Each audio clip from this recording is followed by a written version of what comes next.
अलंबरदार निकल आए हैं जो नफरतों के अलावा मोहब्बतों की बात करने वालों के लिए शिकंजे कस रहे हैं, उनसे हमें अलग-ऐलान कहना पड़ेगा कि ये वतन तेरी मेरी नस्ल की जागीर नहीं, ये वतन तेरी मेरी नस्ल की जागीर नहीं, सैकड़ों नस्लों की मेहनत ने संवारा है इसे। ये मुल्क बहुत पुराना और बहुत खूबसूरत मुल्क है और इसमें किसी एक की कुर्बानी शामिल नहीं है, सब मिले हैं तब हिंदुस्तान बनता है।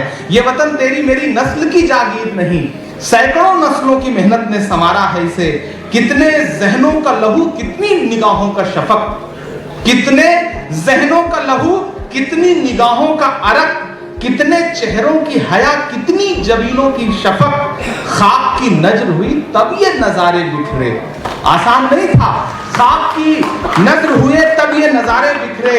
ये वतन तेरी मेरी नस्ल की जागीर नहीं, कितनी सैकड़ों नस्लों की मेहनत ने संवारा है इसे। पत्थरों से ये तराशे हुए असनामे जवां, ये सदाओं के खमों पेच, ये रंगों की ज़बां, चिमनियों से ये निकलता हुआ पुरपेच धुआं, तेरी तख्लीक नहीं है मेरी तख्लीक नहीं। ये जो नए लोग नाम बदलने वाले लोग हैं उनसे कहिए कि तेरी तख्लीक नहीं है मेरी तख्लीक नहीं। हम अगर जिद भी करें इस पे तो तस्दीक नहीं। आज आप जिद करेंगे लेकिन कबूल नहीं किया जाएगा। आखिर में साहिब कहते हैं कि इल्म सूली पे चढ़ा तब कहीं तखमीना बना। कितने आलिम, कितने मुफक्किर, कितने दार्शनिक, कितने पढ़े लिखे लोग, इल्म सूली पे चढ़ा तब कहीं तखमीना बना। जहर सदियों ने पिया तब कहीं नौशीना बना। सैकड़ों पांव कटे तब कहीं एक जीना बना। सैकड़ों पांव कटे तब कहीं एक जीना बना। उनका विरसा हो खंडर ये सितम इजाद न कर। उनका विरसा हो खंडर ये सितम इजाद न कर। उनका विरसा हो खंडर ये सितम इजाद न कर। ये सितम इजाद न कर। नौए इंसान के शबो रोज की तकदीर नहीं। ये मुल्क मेरी तेरी नस्ल की जागीर नहीं।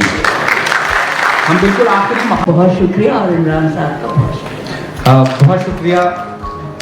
यकीनन मुश्किल काम है लेकिन असंभव नहीं है। कैफी ने कभी कहा कि ये जमीन तब भी निगल लेने पर आमादा थी, पांव जब टूटती शाखों से उतारे हमने। ये जमीन तब भी निगल लेने पर आमादा थी, पांव जब टूटती शाखों से उतारे हमने। इन मकानों को खबर है न मकीनों को खबर, उन दिनों की जो खलाओं में गुजारे हमने। हाथ ढलते गए सांचे में तो थकते कैसे, नक्श के बाद नए नक्श निखारे हमने। कि ये दीवार बुलंद और बुलंद और बुलंद, बामोदर और जरा और संवारे हमने। आंधियां तोड़ लिया करती थी शम्मों की लबें, जड़ दिए। आज की रात बहुत गर्म हवा चलती है, आज की रात न फुटपाथ पे नींद आएगी। सब उठें मैं भी उठूं, तुम भी उठो तुम भी उठो। कोई खिड़की इसी दीवार में खुल जाएगी, कोई खिड़की इसी दीवार में खुल जाएगी। यकीनन मुश्किल वक्त है लेकिन असंभव कुछ भी नहीं है, नामुमकिन कुछ भी नहीं।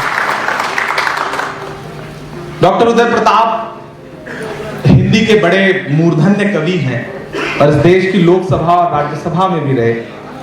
उन्होंने कभी एक नज्म कही कि कोई खुशबू न कोई फूल न कोई रौनक, कोई खुशबू न कोई फूल न कोई रौनक, उस पे कांटों की जहालत नहीं देखी जाती। हमने खोली थी इसी बाग में अपनी आंखें, हमसे इस बाग की हालत नहीं देखी जाती। हमने खोली थी इसी बाग में अपनी आंखें, हमसे इस बाग की हालत नहीं देखी जाती। बुलबुलें खुश थी उम्मीदों के तराने गाए, बुलबुलें खुश थी उम्मीदों के तराने गाए। लेके पतझड़ से बहारों को चमन सौंप दिया। अब तो मासूम गुलाबों की ये घायल खुशबू शीश धुनती है कि खारों को चमन सौंप दिया। शीश धुनती है कि खारों को चमन सौंप दिया। रात बस रात ही होती तो कोई बात नहीं, रात बस रात ही होती तो कोई बात नहीं। उसका आकार मगर दूना नजर आता है, जितने चमकीले सितारे थे वो सब डूब गए। सारा आकाश बड़ा सूना नजर आता है, सारा आकाश बड़ा सूना नजर आता है। तेरे हाथों में ये जो देश की पतवार मिली। कभी इशारे में बात कह देता है, समझने वाले समझ जाते हैं कि तेरे हाथों में ये जो देश की पतवार मिली, तुमने कश्ती को ही तूफान बना डाला है। ऊंचे आदर्श सरेआम यूं नीलाम किए जैसे जनतंत्र को दुकान बना डाला है। जैसे जनतंत्र को दुकान बना डाला है। तुमने क्या काम किया उनके अभाव के लिए? तुमने क्या काम किया उनके अभाव के लिए? जिनकी मेहनत से तुम्हें ताज मिला, तख्त मिला, उनके सपनों के जनाजों में तो शामिल होते। तुमको शतरंज की चालों से नहीं वक्त मिला। तुमको शतरंज की चालों से नहीं वक्त मिला। तुमने देखे ही नहीं भूख से मरते इंसान। सिलसिले मौत के जो बंद नहीं होते हैं, उनके पैबंद लगे चिथड़े गवाही देंगे। उनके किरदार में पैबंद नहीं होते हैं। उनके कि मेरी खुशबू संभाल कर रखना।